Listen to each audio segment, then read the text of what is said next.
Data data అంటే machine learning లో data అనేది నెంబర్ ఆఫ్ అల్గారిథమ్స్ నుంచి డేటా అనేది మనకు ఫీడ్ అవుతుంది.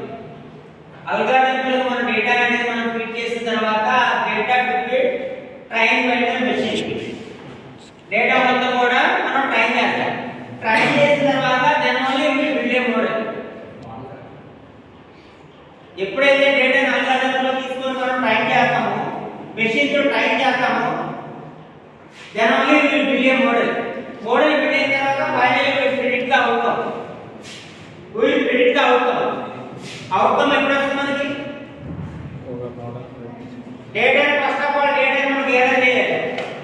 డేటా ఎక్కడి నుంచి గ్యాదర్ చేస్తాం? Will take the data from the large data sets. Large data sets లో నుంచి డేటా మనం తీసుకుంటాం. ఒక్కొక్క each large data set means each and every data set will contain the lakhs of data. Data set లో lakhs of data ఉంటుంది. ఆ data మొత్తాన్ని మనం అల్గారిథమ్స్ లో తీసుకొని all these data should be trained by the machine తో train చేస్తాం. Process అవుతుంది. ప్రాసెస్ అయిన తర్వాత మనం ఒక మోడల్ బిల్డ్ చేస్తాం. ఒక న్యూ మోడల్ బిల్డ్ చేస్తాం. బిల్డ్ చేసిన తర్వాత then only finally we predict the outcome. That is the meaning of this diagram. అర్థమైందా మీకు? Try. Now we discuss about the types of machine learning.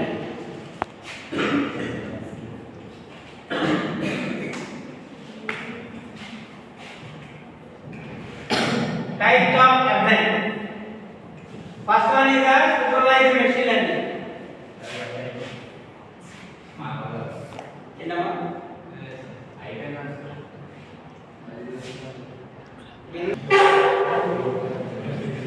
Supervised machine learning.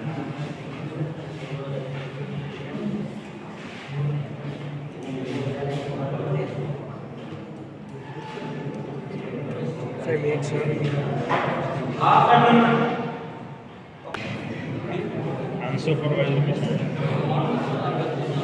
Reinforcement.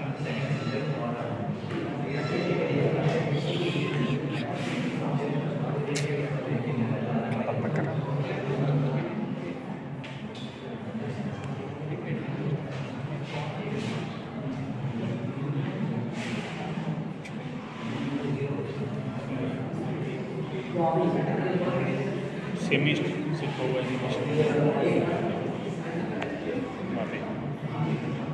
How many categories are exist in the machine learning? There are 4 categories. First one is supervised machine learning. Second one is unsupervised machine learning. Third one is reinforcement machine learning. Fourth one is semi-supervised machine learning. Note this one. Now discuss about the supervised machine learning. What is the meaning of the supervised machine learning? Supervised machine learning will contain the labeled data. What is the meaning of the labeled data? The labeled data will contain the only input variables as well as the target output variables. That means it contains particular structure. For example, patient data only. Patient data only. A patient data lo ఏమి ఉంటాయి? ఏమి Commons ఉంటాయి? Patient ఏముంటది? Gender ఉంటుంది, age ఉంటుంది, health condition ఉంది. Health condition doctor ఎప్పుడు report ఇస్తాడు? పేషెంట్ సిక్ అయిందని ఎప్పుడు రిపోర్ట్ ఇస్తాడు? చెక్ చేసిన తర్వాత రిపోర్ట్ ఇస్తాడు. ఈ పేషెంట్ సిక్ అయిందని. ఇక్కడ స్ట్రక్చర్ ఎలా ఉంది? Label particular structure. ఇక్కడ ఇన్పుట్ ఏంటి? ఇన్పుట్ అవుట్పుట్ ఏంటి? ఫైనల్ గా ఈ స్ట్రక్చర్ అవుట్పుట్ ఏంటి? సిక్ గా హెల్తీనా? అదే కదా అవుట్పుట్. ఒక పేషెంట్ క్లినిక్ వెళ్ళిన తర్వాత అవుట్పుట్ ఏమొస్తుంది? బయటకు వచ్చిన అవుట్పుట్ ఏమొస్తుంది? ఆ పేషెంట్ సిక్ అయ్యాడా లేదంటే హెల్తీగా ఉన్నాడు? ఎవరు రిపోర్ట్ చేస్తారు? ఎవరు జడ్జిఫై చేస్తారు? డాక్టర్ జడ్జిఫై చేస్తాడు. Whether the patient is sick or healthy అనేది డాక్టర్ జడ్జిఫై చేస్తాడు. అంటే ఇక్కడ స్ట్రక్చర్ అనేది లేబుల్ డేటా పర్టికులర్ స్ట్రక్చర్ ఉంది. గివెన్ ఇన్పుట్ వేరియబుల్స్ ఉన్నాయి, అవుట్పుట్ వేరియబుల్స్ ఉన్నాయి, టార్గెట్ అవుట్పుట్ వేరియబుల్స్ ఉన్నాయి. ఈ రెండు ఉంటేనే లేబుల్ డేటా అంటారు. All those label data will contain the followed by the supervised machine learning. అర్థమైందా? Next second example. ఎవరైనా సరే మీరు ఫ్రాడ్ కాల్ చేశారనుకోండి, ఫ్రాడ్ కాల్ వచ్చిందండి. How to identify those fraud